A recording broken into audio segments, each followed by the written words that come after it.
सूजी का हलवा तो हर कोई खाता ही है, लेकिन क्या कभी आपने सूजी वाला केक खाया है? जैसे ही आम जरा सस्ती होती है तो आम और सूजी के साथ में केक बनाती हूँ बगैर ओवन के। सिंपल तवे के ऊपर प्लेट को रखें और 10 मिनट के अंदर केक हो जाता है तैयार। सबसे खास बात, इस केक के ऊपर लगाई गई मैंगो क्रीम को भी मैंने घर में बनाया है, वो भी सिंपल दूध के साथ। सिर्फ सूजी, आम और घी के साथ बना है ये केक और खाने में इतना टेस्टी कि हर किस्म के केक इसके आगे हैं फेल। केक बनाने की इससे ज्यादा आसान रेसिपी आपने कभी नहीं देखी होगी दोस्तों। सबसे पहले एक बड़े साइज का आम लें, इसको ब्लेंड कर लें और इसको छान लें। अगर आपको जरा भी कुकिंग नहीं आती लेकिन मेरी वीडियो को देखने के बाद जो भी केक बनाएगा पहली बार में मुझसे भी ज्यादा अच्छा उसका केक बनेगा। याद रहे कि जो आम हमने इस्तेमाल करना है वो बहुत ही मीठा हो। इस मैंगो पल्प के अंदर डालेंगे आधा कप पीसी हुई चीनी। मैंने जो आम इस्तेमाल किया वो बहुत मीठा था तो इसीलिए मैंने यहाँ चीनी भी कम ही डाली है। और आधा कप घी, आप चाहे तो घी की जगह पे देसी घी या फिर कुकिंग ऑयल का भी इस्तेमाल कर सकते हैं। और एक कप सूजी, मैंने यहाँ पे एकदम बारीक वाली सूजी का इस्तेमाल किया है, लेकिन अगर आपके पास मोटी वाली सूजी हो तो पहले आप उसको ग्राइंड कर ले फिर इसमें डालें। बस इसके अलावा हम इसमें कुछ भी नहीं डालेंगे। सूजी को इस मैंगो वाले पल्प में अच्छे से मिक्स कर लेंगे। अगर आप चाहें तो इसमें खुशबू के लिए इलायची का पाउडर भी इस्तेमाल कर सकते हैं। सूजी को अच्छे से मिक्स करने के बाद इसको 1 घंटे के लिए कवर करके रखते हैं। तो ये देखिए 1 घंटे के बाद सूजी अच्छे से फूल गई है। 1 चम्मच बेकिंग पाउडर, याद रहे कि हमने इसमें मीठे सोडे का इस्तेमाल नहीं करना, सिर्फ 1 चम्मच बेकिंग पाउडर का डालेंगे। 3 चम्मच गर्म दूध डाल के इसको अच्छे से मिक्स कर लेंगे। केक वाला बैटर है तैयार। एक स्टील की थाली में हल्का सा घी लगा के इसके अंदर बटर पेपर या फिर सादा कागज को लगाएं और बनाया गया ये सूजी वाला बैटर उसमें डाल दें। आज का ये केक मैं सिंपल स्टील की प्लेट के अंदर ही बना रही हूँ, लेकिन अगर आप चाहें तो बर्फ जमाने वाले बाउल के अंदर भी इस केक को बना सकते हैं। और अब हम इस केक को कर लेंगे बेक। ना ओवन का मसला ना पतीली की टेंशन। चूल्हे के ऊपर सिंपल तवे को रख के मैंने 5 मिनट के लिए गर्म कर लिया। अब इसके ऊपर रख देंगे ये स्टील की थाली और बड़ी परात के साथ इसको कवर कर देंगे। हल्की आंच पे इसको 40 मिनट तक पका लेंगे। तो वैसे इस केक को बेक होने में 30 मिनट लगते हैं, लेकिन जो मैंने प्लेट का इस्तेमाल किया है वो बहुत मोटे तले की थी तो इसी वजह से मुझे इसको बेक करने में 40 मिनट लगे हैं। लेकिन अगर आपकी प्लेट पतली होगी तो फिर आपको 30 मिनट ही लगेंगे। तो ये देखिए 40 मिनट हल्की आंच में बेक करने के बाद हमारा बहुत ही परफेक्ट मैंगो केक है तैयार। और सबसे खास बात, चूल्हे की फ्लेम को बिल्कुल लो रखना है वरना ये केक नीचे से जल जाएगा। बिल्कुल मक्खन की तरह नरम और मुलायम इस केक का स्पॉन्ज बना है। इस केक को ठंडा कर लें और इस प्लेट में से निकाल लें।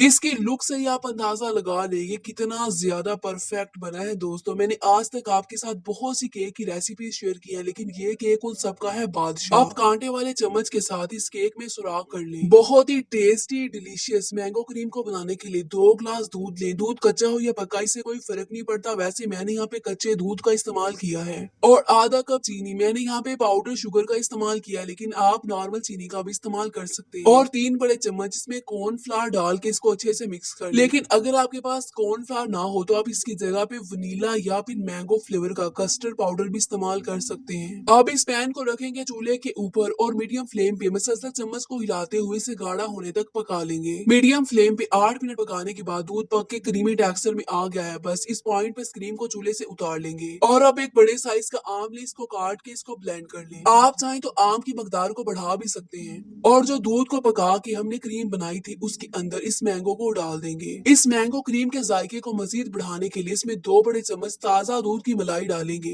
जो रोजाना हम घर में दूध इस्तेमाल करते हैं, दूध को गर्म करने के बाद जो दूध के ऊपर मलाई होती है ये वही मलाई है दोस्तों। अगर तो आपके पास टाइम है तो आप इस क्रीम को 2 घंटे के लिए फ्रिज में रख दें। फ्रिज में रखने से क्रीम थोड़ी सी गाढ़ी भी हो जाती है और ठंडी होकर और भी मजेदार लगती है। लेकिन क्योंकि आज हमारे इलाके में बहुत ही तेज बारिश और अंधेरी है तो इसीलिए मैं इस क्रीम को फ्रिज में नहीं रखूंगी। मैं इसको ऐसे ही केक के ऊपर लगा के आपको इसकी फाइनल लुक दिखा रही हूँ। लेकिन मैं आपको यही मशवरा दूंगी कि बेहतर रिजल्ट के लिए आप इस क्रीम को फ्रिज में लाजमी रखें। और ये जो मैंने मैंगो क्रीम बनाई है ये 1 बाउल मैंगो क्रीम का हम 4 केक के ऊपर लगा सकते हैं। अगर आपका केक अच्छे से फूलता नहीं, उसमें कच्चे मैदे की स्मेल आती है या फिर दरमियान में से बैठ जाता है तो आप बराए मेहरबानी अपना बेकिंग पाउडर और बेकिंग सोडा चेंज करें। इस वीडियो को देखने के बाद आपको केक को बनाने में जितने भी मसले हैं ना वो सारे खत्म हो गए। ना कोई क्रीम की टेंशन, ना ही केक को बेक करने का मसला। केक को बनाने की इससे ज्यादा आसान रेसिपी मैंने तो आज तक नहीं देखी दोस्तों। इतना टेस्टी के मुंह में जाते ही खुल जाए। इसको खा के आपको बिल्कुल ही रसमलाई और रबड़ी वाला फ्लेवर आएगा।